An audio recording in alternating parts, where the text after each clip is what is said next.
El sol apenas asomaba sobre las cumbres de los sapos, tiñendo de oro y púrpura el cielo sobre Valleflorido, un pequeño pueblo enclavado en el corazón del Valle Sagrado.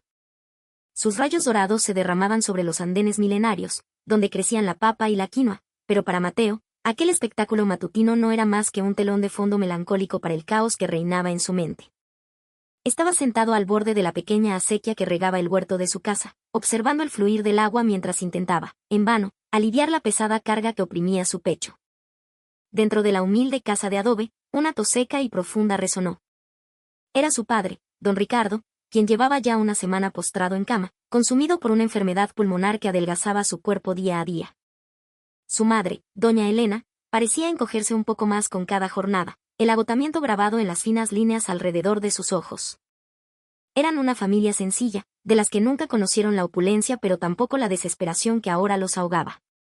Todo había cambiado cuando las deudas comenzaron a apilarse como piedras sobre sus espaldas. El costo del tratamiento de su padre, las medicinas que apenas podían conseguir, y la tierra, su único patrimonio, ahora hipotecada a nombre de doña Inés Vargas, la mujer más poderosa y temida del valle.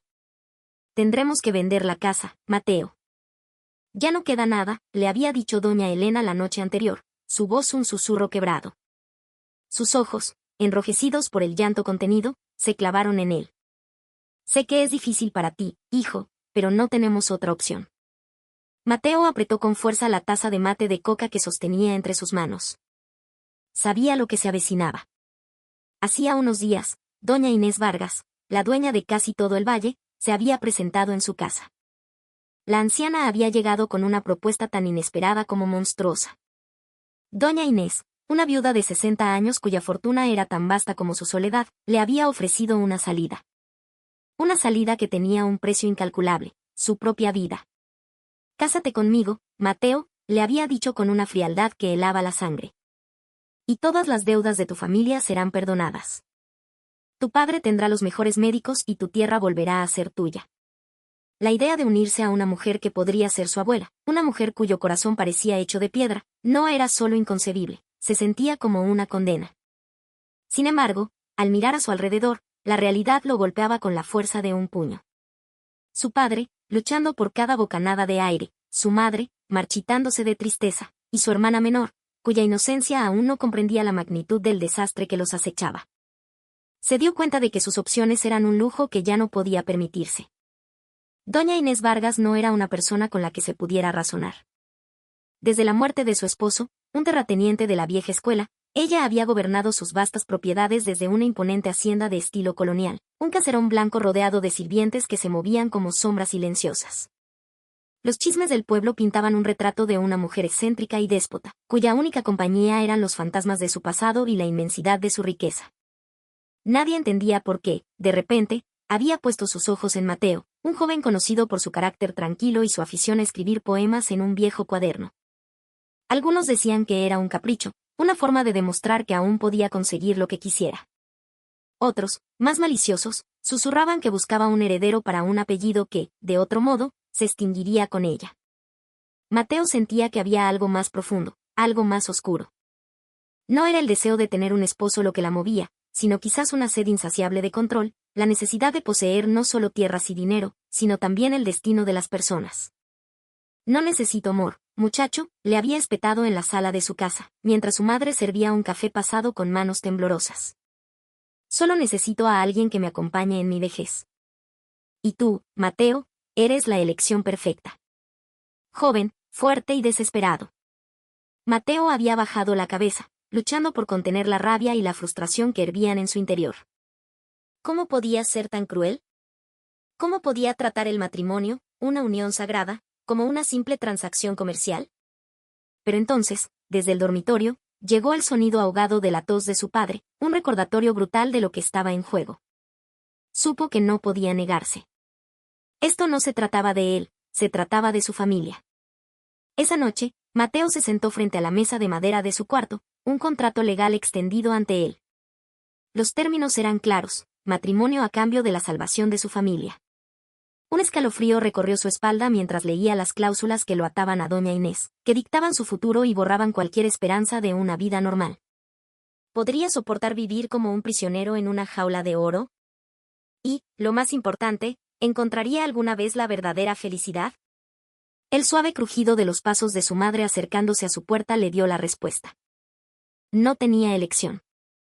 Con un suspiro que pareció arrancarle el alma, tomó el bolígrafo y firmó, sellando su destino.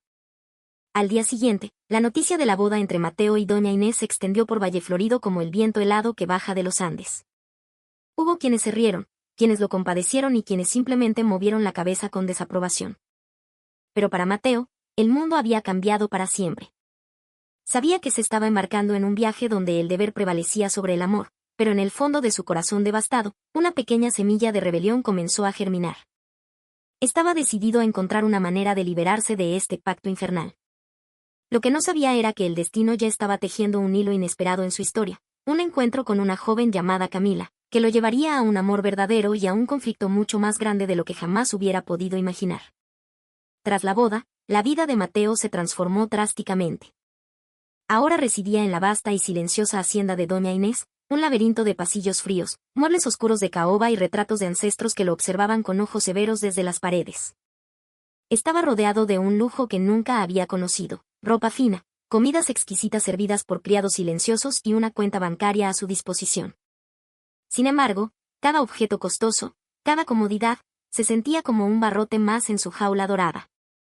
El vacío en su corazón se hacía más grande con cada día que pasaba, ahogado por la presencia glacial de doña Inés y su naturaleza posesiva, que lo hacía sentir más como una propiedad que como un esposo.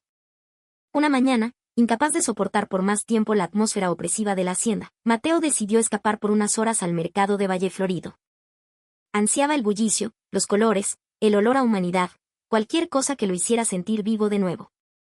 Entre los puestos que vendían choclo con queso, tejidos de alpaca y hierbas medicinales, sus ojos se posaron en ella. Era una joven de belleza sencilla y sonrisa cálida, que vendía flores en un pequeño puesto adornado con cantutas y orquídeas andinas. Era Camila. Cuando sus miradas se encontraron, algo extraño pero reconfortante sucedió en el pecho de Mateo. Fue como encontrar un oasis en medio de un desierto de soledad. ¿Va a comprar flores, joven?, preguntó Camila con una voz melodiosa, dándose cuenta de que Mateo la miraba fijamente. Mateo salió de su ensimismamiento y esbozó una sonrisa tímida. Sí, ¿podrías recomendarme algo? Camila soltó una risita y comenzó a explicarle con paciencia los significados y cuidados de cada flor. La conversación fluyó con una naturalidad asombrosa. El tiempo pareció detenerse mientras hablaban, y Mateo se sintió cómodo, una sensación que casi había olvidado. Unos días después, regresó al mercado con la excusa de comprar más flores. Esta vez, llevaba consigo su viejo cuaderno, donde solía plasmar sus pensamientos y poemas. «¿Te gusta escribir?», observó Camila, señalando el cuaderno. «Es solo una forma de ordenar mis ideas», respondió él, algo avergonzado. «Cosas importantes, supongo». «A veces las cosas más importantes no se pueden escribir, solo se pueden sentir», dijo ella, con una sabiduría que parecía impropia de su edad. Había una melancolía sutil en su mirada, una sombra que le hizo sentir a Mateo que ella también cargaba con sus propias penas. Camila parecía entender su encierro sin necesidad de palabras. «Yo también me he sentido así», confesó ella en voz baja. «Como si la vida solo te diera a elegir entre caminos difíciles». Sin embargo, cuando Mateo intentó indagar más sobre su pasado, Camila se volvió esquiva. «Lo siento, aún no estoy lista para hablar de eso», dijo con una sonrisa forzada. «Pero si necesitas un amigo con quien compartir tus cargas, aquí estoy». Con el tiempo, sus encuentros se hicieron más frecuentes y discretos. Se veían en el mercado o a orillas del río Urubamba, lejos de las miradas curiosas del pueblo. En esos momentos robados, Mateo sentía que podía respirar de nuevo. Camila era su confidente, la única persona que veía más allá del esposo de la rica doña Inés y reconocía al joven poeta atrapado dentro. «No puedo dejar de verte, Camila», le confesó Mateo una tarde, mientras el sol se ponía tras las montañas. «Eres la única persona que me hace sentir libre». Tomó la mano de Camila y la miró con una convicción que lo sorprendió a sí mismo. «Encontraremos una salida. Te lo prometo». Pero a medida que su relación se profundizaba, también lo hacían los misterios que rodeaban a Camila. Un día, mientras estaban sentados bajo la sombra de un muelle, Mateo notó una cicatriz descolorida en la muñeca de ella. «¿De dónde es eso?», preguntó sin pensar. Camila retiró la mano bruscamente, cubriendo la marca con la manga de su blusa. No es nada, dijo, su voz teñida de nerviosismo. Un pequeño accidente. Mateo no quedó convencido, pero decidió no insistir. Sin embargo, su sospecha creció cuando se dio cuenta de que ella siempre evadía preguntas sobre su familia. Cuando le preguntaba si tenía padres o hermanos, sus respuestas eran vagas. No tengo una relación cercana con mi familia, decía, cambiando rápidamente de tema. A pesar de sentir que Camila le ocultaba algo importante, Mateo no podía evitar la creciente fuerza de sus sentimientos. Estar con ella era un riesgo, un acto de rebelión contra su destino impuesto, pero era un riesgo que estaba dispuesto a correr. Su relación clandestina se convirtió en el ancla que lo mantenía a flote. Una tarde, mientras caminaban por un sendero poco transitado, Mateo se detuvo, tomó a Camila por los hombros y la besó. Fue un beso lleno de anhelo, desesperación y una esperanza frágil. En ese instante, supo que estaba perdido. Amaba a Camila, y ese amor, aunque prohibido, era lo más real que había sentido en mucho tiempo. Lo que no sabía era que esa misma verdad estaba a punto de desatar una tormenta que amenazaba con destruirlos a ambos. La revelación llegó de la manera más inesperada. Un día, mientras buscaba unos papeles en el escritorio de doña Inés, Mateo encontró un viejo álbum de fotos. Movido por la curiosidad, lo abrió. En sus páginas amarillentas vio a una doña Inés más joven, junto a una pareja sonriente que sostenía a una bebé.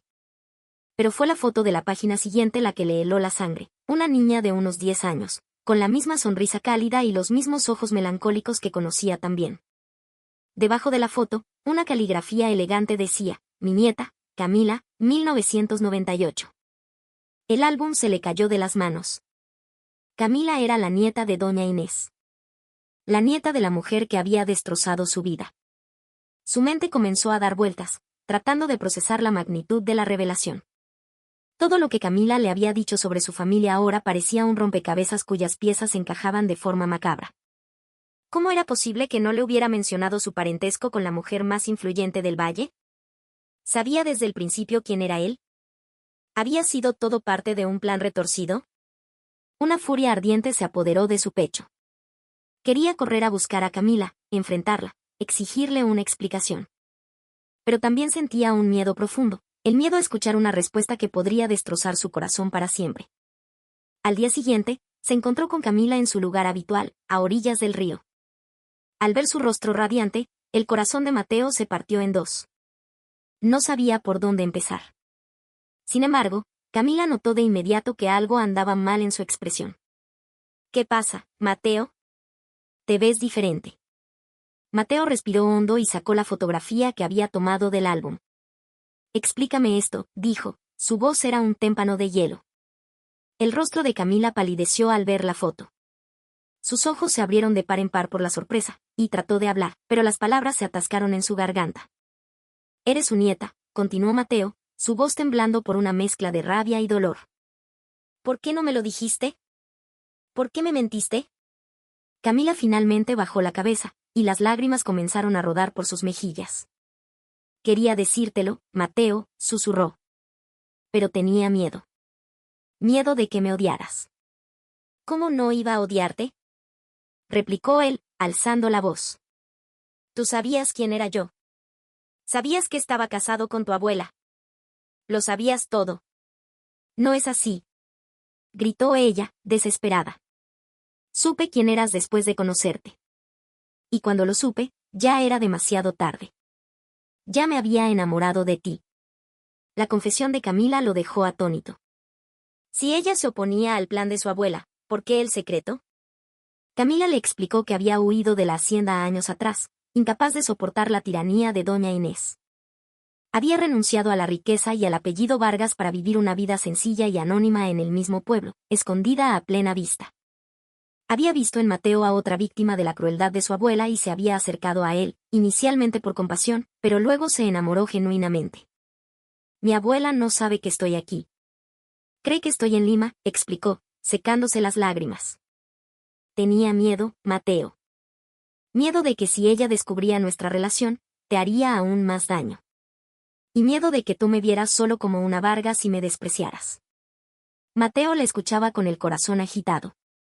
Sabía que Camila no era su enemiga, pero el hecho de que proviniera del mismo linaje que su verdugo creaba un abismo entre ellos. Se dio cuenta de que su lucha no sería fácil. Si doña Inés descubría su romance, las consecuencias serían terribles. Pero también sabían que no podían renunciar el uno al otro. Te ayudaré a luchar contra mi abuela, dijo Camila con una determinación férrea. Conozco muchos de sus secretos. Cosas de su pasado, cosas que podríamos usar en su contra. Mateo la miró, una mezcla de admiración y duda en sus ojos. ¿Estás segura? Si fallamos, podríamos perderlo todo. Yo ya lo perdí todo cuando decidí escapar de esa casa, respondió ella. Ahora se trata de recuperarlo. Y de ayudarte a recuperar tu vida. De repente, Camila recordó algo. En el antiguo despacho de su abuelo, había un compartimento secreto detrás de una estantería donde él guardaba documentos importantes. Estaba segura de que doña Inés nunca lo había encontrado. Podría haber pruebas de sus negocios turbios, quizás de evasión de impuestos o de la adquisición fraudulenta de tierras de otros campesinos. Era un riesgo enorme, pero era su única oportunidad. Tenemos que ser cuidadosos, dijo Mateo. Nos jugamos mucho más que nuestra libertad. Se miraron a los ojos, una nueva alianza forjada en el dolor y la esperanza. Se dieron cuenta de que no estaban solos en su lucha. Se tenían el uno al otro. Juntos, comenzaron a trazar un plan peligroso que podría liberarlos o destruirlos para siempre. Y mientras planeaban, no sabían que un secreto aún mayor, uno que cambiaría las reglas del juego por completo, estaba a punto de salir a la luz.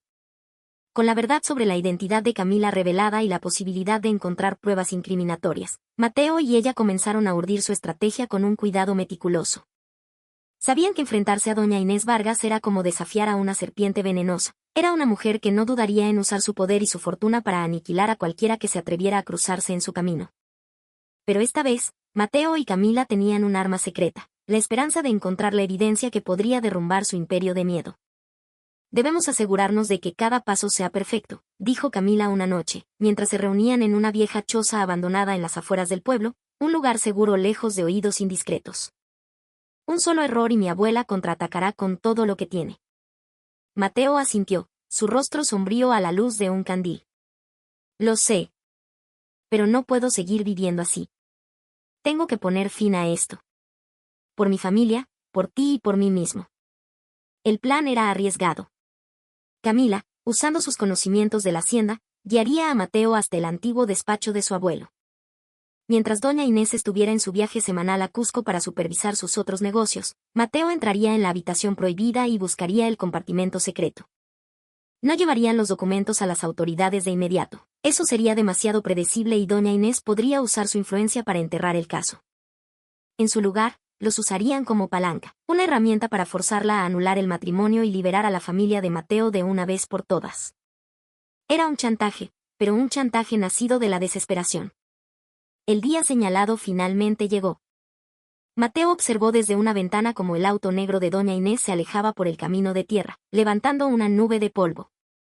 El corazón le latía con fuerza en el pecho. Camila lo esperaba afuera, oculta entre los eucaliptos, vigilando para asegurarse de que ninguno de los sirvientes sospechara nada. Con las manos temblorosas, Mateo se dirigió al despacho. La habitación estaba impregnada de un olor a cuero viejo y tabaco, un fantasma del poder del difunto don Vargas. Siguiendo las instrucciones de Camila, localizó la estantería de caoba y presionó un relieve oculto en la madera. Un panel se deslizó silenciosamente, revelando una pequeña caja fuerte. Por suerte, Camila recordaba la combinación, la fecha de nacimiento de su abuelo. Dentro, encontraron una carpeta de cuero llena de documentos, títulos de propiedad obtenidos mediante engaños, registros de evasión de impuestos y cartas que detallaban sobornos a funcionarios locales. Era más de lo que habían esperado. Al día siguiente, Mateo se presentó en la hacienda. Doña Inés lo recibió en el gran salón, sentada en su sillón de terciopelo como una reina en su trono. ¿Qué quieres, Mateo?, preguntó con su habitual frialdad. Rara vez vienes a verme si no te lo pido. Mateo respiró hondo, sacó la carpeta de su bolso y la colocó sobre la mesa de centro. He venido a poner fin a esta farsa. Sé todo sobre sus prácticas ilegales. Y si no anula nuestro matrimonio y libera a mi familia de sus deudas, entregaré todo esto a las autoridades. Doña Inés soltó una risa gélida, sus ojos entrecerrándose en dos rendijas de furia contenida. ¿Crees que puedes amenazarme, muchacho? No eres más que un campesino ignorante que no sabe con quién se está metiendo. Pero cuando Mateo abrió la carpeta y extendió los documentos sobre la mesa, su expresión cambió drásticamente. Reconoció el contenido al instante, y una palidez mortal cubrió su rostro. Sus ojos se clavaron en los papeles, y por primera vez, Mateo vio una grieta en su armadura de arrogancia. En ese momento, la puerta del salón se abrió y Camila entró. La sorpresa en el rostro de doña Inés fue total. «Tú», susurró, incrédula. «¿Qué haces aquí?» «He vuelto, abuela», dijo Camila, su voz firme y clara. «He vuelto para detenerte. Has manipulado a Mateo y a su familia, al igual que intentaste controlar mi vida. Te aprovechaste de su desesperación». «Silencio», gritó doña Inés, poniéndose de pie. «No tienes derecho a hablarme así. Después de todo lo que he hecho por ti». «¿Hacer por mí?», replicó Camila, su voz cargada de un dolor antiguo. «Me encerraste, intentaste moldearme a tu imagen y semejanza. Pero me equivoqué al huir. Debí haberme quedado para luchar. Y si no anulas este matrimonio, me aseguraré de que todo el valle se entere de la clase de persona que eres». La atmósfera se volvió eléctrica. Mateo y Camila se mantuvieron firmes, un frente unido contra su tiranía. Tras un silencio que pareció una eternidad, doña Inés se derrumbó. Se dejó caer en su sillón, su rostro una máscara de derrota. «Está bien», dijo con una voz apenas audible, pero llena de veneno. «Anularé el matrimonio. Liberaré a tu familia. Pero lárguense de mi vista. No quiero volver a verlos nunca más». La victoria se sentía extraña, agridulce. Al día siguiente, el matrimonio fue anulado oficialmente. Los documentos de la deuda de la familia de Mateo fueron destruidos, y por fin pudieron respirar aliviados. Sin embargo, este triunfo tuvo un costo. La relación de Camila con su abuela quedó hecha añicos, y ella decidió abandonar la hacienda para siempre, sin llevarse nada más que su libertad. Mateo y Camila comenzaron a construir una nueva vida juntos. Sabían que el camino por delante sería largo y que los riesgos aún acechaban. Pero en medio de todos los desafíos, habían encontrado una fuerza que nacía del amor y del coraje para luchar contra la injusticia. Sin embargo, mientras celebraban su recién ganada libertad, una pregunta persistía en el aire: ¿doña Inés se había rendido de verdad? ¿O era esto solo el comienzo de un nuevo y más peligroso juego? Tras la anulación del matrimonio con doña Inés, la vida de Mateo experimentó una transformación radical.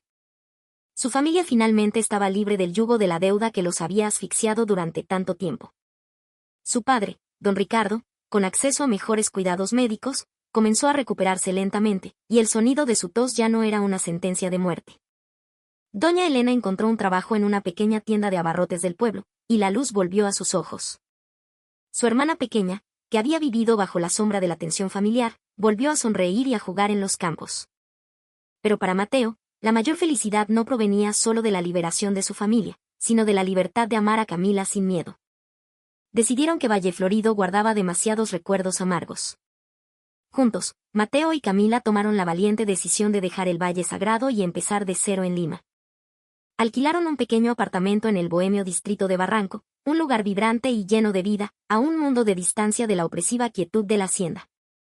Una tarde, sentados en el pequeño balcón de su nuevo hogar, disfrutando de un café caliente mientras observaban el bullicio de la ciudad, Mateo sintió una paz que nunca antes había conocido. Ya no había reglas impuestas, ni miradas vigilantes, ni la sombra de un deber que lo aplastara. «Nunca imaginé que podría sentir una libertad como esta», dijo Mateo, con una sonrisa amplia. «Gracias por quedarte a mi lado, a pesar de todo». Camila le tomó la mano.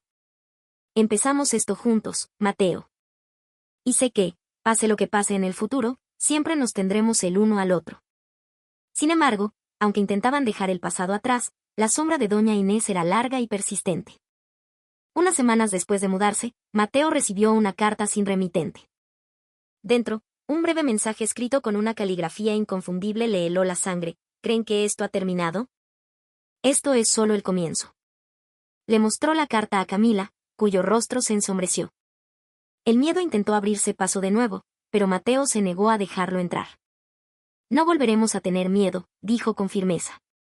No dejaremos que nos intimide. Ya no tiene poder sobre nosotros. Camila asintió, aunque sus ojos reflejaban una preocupación persistente. Decidieron permanecer alerta, pero no permitirían que la amenaza de doña Inés envenenara la felicidad que tanto les había costado encontrar. Pasaron varios meses sin ninguna otra señal de la anciana. Poco a poco, Mateo y Camila comenzaron a creer que realmente eran libres. Construyeron una nueva rutina. Mateo consiguió trabajo como escritor independiente, mientras que Camila encontró empleo en una pequeña floristería en el corazón de Miraflores. Vivían de forma sencilla, pero sus días estaban llenos de una alegría genuina. Una noche, después de un largo día de trabajo, estaban sentados junto a un acantilado con vistas al Océano Pacífico. El cielo estaba salpicado de estrellas y la brisa marina traía consigo el aroma salado del mar. Nunca pensé que encontraría el amor verdadero en la situación más inesperada, dijo Mateo, mirando a Camila. Eres lo mejor que me ha pasado en la vida. Camila sonrió, sus ojos brillando a la luz de la luna. Yo tampoco imaginé que conocería a alguien como tú. Me diste el coraje para enfrentar todos mis miedos. Se tomaron de la mano, sintiendo una paz que nunca antes habían experimentado. Aunque su viaje había estado lleno de dolor y traición, sabían que había valido la pena. Se habían encontrado el uno al otro, y eso era todo lo que importaba. Unos meses después, les llegó una noticia inesperada desde Valleflorido. Un periódico local informaba que doña Inés Vargas estaba siendo investigada por fraude y manipulación fiscal. Los documentos que Mateo y Camila habían usado para chantajearla habían llegado anónimamente a manos de un fiscal honesto, quien inició una investigación a fondo. Aunque doña Inés, con su dinero e influencia, logró evitar la cárcel, su reputación quedó destrozada.